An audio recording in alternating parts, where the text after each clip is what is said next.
வணக்கம். நம்ம உத்தரப்பிரதேச மாநிலத்தில் ஒரு தம்பி 8 தடவை ஓட்டு போட்டிருக்காரு பார்த்துக்குங்க. ரொம்ப ரொம்ப வேடிக்கையாக ரொம்ப சிரிப்பு வருது எனக்கு. இந்திய ஜனநாயகம் இந்த 10 வருடங்களில் எவ்வளவு கேலி கூத்தாக போயிருச்சு அப்படிங்கிறத நினச்சி பார்க்கும்போது ரொம்ப மனசு விரக்தியின் உச்சியில் போகுது. நம்மளுடைய வருங்காலம் இதே கவர்மெண்ட்டு திருப்பி ஆட்சிக்கு வந்தால் நம்மளுடைய வருங்காலம், இந்த மக்களினுடைய வருங்காலம், இந்த நாடு போகிற போக்கு எப்படி போகுங்கிறத கணிக்க முடியல. நிறைய தேர்தல் நடக்கிற இடத்துல பார்த்தீங்கன்னாக்கா துப்பாக்கி வச்சுக்கிட்டு மிரட்டுறாங்க. பிஜேபி ஓட்டு போடு, மரியாதையா இல்லைன்னா அடித்து விரட்டுவோம் அப்படிங்கிற மாதிரிலாம் மிரட்டுறாங்க வட மாநிலங்களில். இங்கே பார்த்தீங்கன்னா ஒரு பையன் ஒரு தம்பி 8 முறை வாக்களிச்சிருக்கிறாரு பிஜேபிக்கு. அது எப்படிங்க அதெல்லாம் சாத்தியம் அப்படிங்கிறதெல்லாம் ஒன்றுமே தெரியலை. என்ன பண்ணிகிட்டு இருக்காங்க தேர்தல் அந்த பூத்தில் வேறு யாரும் இல்லை போல் இருக்கு. அந்த தேர்தல் பூத் நடத்துகிற அந்த அறைக்குள்ளே தேர்தல் அதிகாரி நம்ம ஊரில் எப்படி வரிசையாக உட்காந்துருப்பாங்க, ஏஜென்ட்டுகள் உட்காந்துருப்பாங்க. இந்த ஒரு புறம் எதிர்புறமாக ஏஜென்ட்டுகள் உட்காந்துருப்பாங்க. இந்த சைடு பார்த்தீங்கன்னாக்கா நம்ம தேர்தல் நடத்துகிற தலைமை அதிகாரி உட்காந்துருப்பார். அவருக்கு கீழே பணிபுரிகிற கிளர்க்குகள், போக்குவரத்துக்கு அவங்கெல்லாம் உட்காந்துருப்பாங்க. ஒருத்தர் மைய வைப்பார், ஒருத்தர் சீட்டில் எழுதுவார், ஒருத்தர் கையெழுத்து வாங்குவார். இந்த மாதிரியெல்லாம் ஆட்கள்லாம் அந்த ரூமில் இருக்காங்களா இல்லையா, இல்லை கண்ணை கட்டி கொண்டு உட்கார்ந்திருக்கிறார்களா, இல்லை வேறு என்ன பண்ணாங்க எப்படின்னு தெரிய மாட்டாங்க. இப்போ ஒரு பையன் 8 முறை வாக்களிக்கிறான் என்றால் அவனுடைய பேரை நம்ம ஓட்டு போடும்போது என்ன சொல்லுவோம்? முதல்ல போனோன்னா ஐடென்டி கார்டு, நம்மளுடைய ஆதார் கார்டையோ இல்லை தேர்தல் அடையாள அட்டையோ கொண்டு போய் கொடுப்போம். அந்த அட்டையை பார்த்து விட்டு அந்த சீட்டு நம்ம ஒரு பூத் ஸ்லிப் கொடுப்பாங்க. அந்த ஸ்லிப்பை பார்த்துட்டு நம்ம பேரை என் பேர் முருகேசன்னா முருகேசன் அப்படின்னு சொல்லுவாங்க. அப்புறம் உடனே அந்த ஏஜென்ட்டுக்கெல்லாம் என்ன பண்ணுவாங்க, 242 முருகேசன் அப்படின்னு ஒரு நம்பரை சொன்னாங்க. அந்த நம்பரில் டிக் அடிச்சுக்குவாங்க. ரைட்டு, இதுக்குள்ளான ஆள் வந்துட்டார், ஓட்டு போட்டுட்டார் அப்படிங்கிறதுக்காக வேண்டி.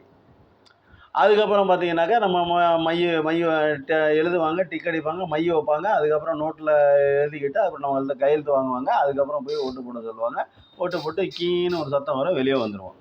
இதெல்லாம் அந்த பூத்தில் செய்கிறதுக்கு ஆள் இருந்தாங்களா இல்லையா, இதையெல்லாம் தெரிந்து வைத்து கொண்டு 8 முறை எப்படி ஒரு மனிதனால் வாக்களிக்க முடியும்? அந்த இங்கு கையில் வைக்கிறாங்களா இல்லையா? பாருங்கள், எலெக்ஷனில் போட்ட ஓட்டு இன்னும் இருக்குது பாருங்கள் மக்களே, பாருங்கள் அந்த மை இருக்குது. அப்போது இந்த மையோடு திருப்பி நம்ம ஊரில் ஓட்டு போட போனால் திருப்பி வேறு மாதிரி பார்த்துட்டு வெளியே போறியா இல்லையாடா அப்படின்னு போலீஸ்காரங்களை கூப்பிட்டு தூக்கிட்டு வெளியே போங்க அப்படின்றவாங்க.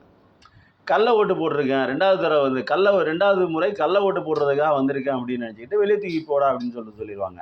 ஆனால் அந்த ஊரில் அந்த மாதிரிலாம் பண்ண மாட்டாங்க போட்டுருக்கு. அந்த மாதிரி பழக்கம் இல்லை போட்டுருக்கு. பாவம் அவங்க ரொம்ப, எனக்கு தெரிஞ்சு இதெல்லாம் எந்த விதத்தில் நியாயம்னே தெரியல.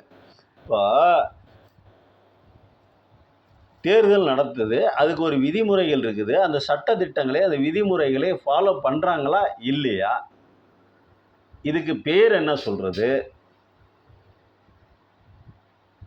என்னங்க பேசுகிறது ஒன்றும் புரியலைங்க. என்ன இளவு இவங்களை கட்டிக்கிட்டு மாரடிக்கிறது. இந்த 10 வருஷத்தில் இந்த நாடு படுற கேவலம் இதெல்லாம் உலக நாடுகளை பார்த்துக்கிட்டு இருப்பாங்கலாம் இல்லையாங்க. அமெரிக்கா, ரஷ்யா, ஜப்பான் அந்த மாதிரி வளர்ந்த நாடுகள், வளர்ச்சி அடைந்த நாடுகள், பிரிட்டனு, ஃப்ரான்ஸு, பிரிட்டனுக்காரெல்லாம் என்னங்க நினைப்பாங்க, என்னடா நம்ம ஊர் தேர்தல் முறையை இவங்களுக்கு சொல்லி கொடுத்தோம்னாக்கா இவங்க புதுசாக செய்கிறாங்களே அப்படின்னு சொல்லிட்டு கேவலமாக நினைக்க மாட்டாங்க. இந்த அரசியலை பற்றி, இந்த ஊரினுடைய ஜனநாயகத்தை பற்றி கேலி கூத்தாக நினைக்க மாட்டாங்க, மகா கேவலமாக நினைக்க மாட்டாங்க. எப்படிங்க இதெல்லாம் இப்படிலாம் செய்கிறதுக்கு தோணுது உங்களுக்கு? பகிரங்கமாக ஒரு இதெல்லாம் கேமரா இருக்குது, மீடியா இருக்குது, இவ்வளோ எக்யூப்மெண்ட்ஸ் வளர்ந்து வந்திருக்கிற இந்த 21ஆம் நூற்றாண்டில் இவங்க இப்படி கள்ள ஓட்டு போடுறதும், 9 தடவை ஒரு பையன் ஓட்டு போடுறது, 8 தடவை ஓட்டு போடுறது, ஓட்டு போடாத எங்களுக்கு தான் ஓட்டு போடணும், மற்றவங்களை ஓட்டு போட்டுனா கொன்றுவாங்களா, அடித்து விரட்டுவோம் அப்படின்னு சொல்லிட்டு மிரட்டுறது.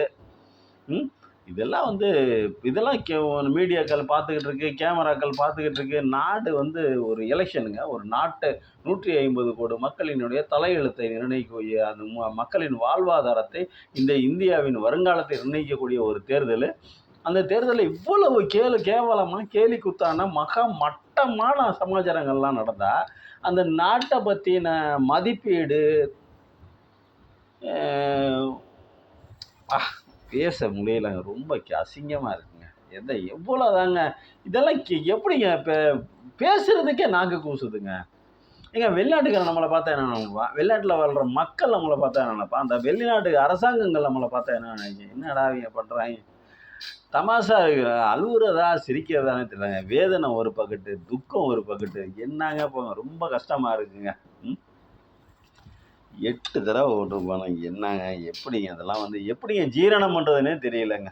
ஒன்றும் புரியலங்க. அப்புறம் பார்த்தீங்கன்னா, நம்ம பிரகாஷ்பதி இருக்கார் பாருங்க, பிரதம மந்திரி. அடேங்கப்பா! ஜூன் 4ஆம் தேதிக்கு பிறகு புதிய அரசு அமைந்ததும் ஊழல்வாதிகளை சிறைக்கு அனுப்புவானாம். பார்த்தீங்களா? இதை விட ஒரு காமெடி இந்த உலகத்தில் வேற எங்கேயாவது நடக்குமாங்க? இதை விட ஒரு காமெடி வேற எங்கேயாவது உலகத்தில் நடக்குமா? ஜூன் 4ஆம் தேதிக்கு பிறகு புதிய அரசு அமைந்ததும் ஊழல்வாதிகளை சிறைக்கு அனுப்புவேன். யாரங்க சிறைக்கு அனுப்புறது? சரி, நீயே வரணும்னு வச்சுக்க. முதல்ல ஜெயிலுக்கு போக வேண்டிய அந்த மானங்கட்ட ஜென்மம் நீதான் யாராவது. கோவத்தில் வார்த்தை வந்துச்சு, கோச்சிக்காதீங்க, தப்பா எடுத்து, சாரி. முதல்ல ஜெயிலுக்கு போக வேண்டியது நீங்கள் தான் சாமி. நீங்கள் தான் போகணும் பிரதமரை. நீங்கள் தான் ஊழல். அந்த ரோடு ஒன்று போட்டிங்களே, அந்த ஆக்ராவா ஏதோ ஒரு ரோடு, ஏதோ ஒரு கர்ம ஊரில் பிடிச்சி ஒரு கர்மாந்திரம் பிடிச்ச ரோடு ஒன்று போட்டிங்களே, 1 கிலோமீட்டருக்கு 18 கோடி ரூபா செலவு பண்ணுற அந்த இடத்துல 1 கிலோமீட்டருக்கு 250 கோடி ரூபா எழுதி வச்சிங்களே, கணக்கு காமிச்சிங்களே, அது சிஏஜியில் விட்டு கிளின்னு கிழிச்சாங்களே. உங்களுக்கு கீழே உள்ளதானே அந்த சிஏஜி ரிப்போர்ட்டு, உங்களுக்கு கீழே இருக்கிற அதிகாரிகள் தானே அவங்க விட்டு நாராக கிழிச்சாங்களே. அதை பற்றின கொஞ்சம் கூட சிந்தனையே இல்லையா உங்களுக்கு? எப்படிங்க ஊழல்வாதிகளை சிறையில் அனுப்புவேன்னு பேசுறீங்க? வெட்கமே இல்லை, கொஞ்சம் கூட யோசிக்கவே இல்லை. ஒரு லாஜிக்கல ஒரு மக்கள்கிட்ட பேசுகிறோம், தேர்தல் பிரச்சாரத்தில் பேசணும், கொஞ்சம் கூட அசிங்கமே பட மாட்டேங்கிறாங்க. அந்த கீழே உட்காந்துருக்கிற மக்கள்லாம் என்னங்க நினைப்பாங்க? என்னடா அப்படி அடிக்கிறீங்க? ஏங்க பிஎம் கேர் ஃபண்டில் எவ்வளோங்க அடிச்சிங்க?